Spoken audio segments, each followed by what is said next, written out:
सांगलीत मद्यधुंद कार चालकाने 5 जणांना उडवले। सांगलीत भीषण अपघात, तिघांची प्रकृती चिंताजनक।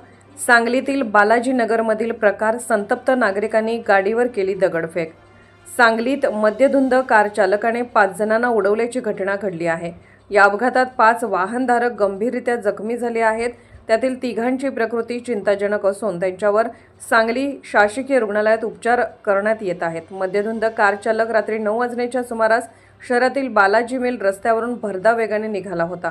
कार चालक दारूच्या नशेत असल्याने त्याचा कारवरील ताबा सुटला, त्यामुळे त्याने कार आणि दुचाकी वाहनांना जोरदार धडक दिली।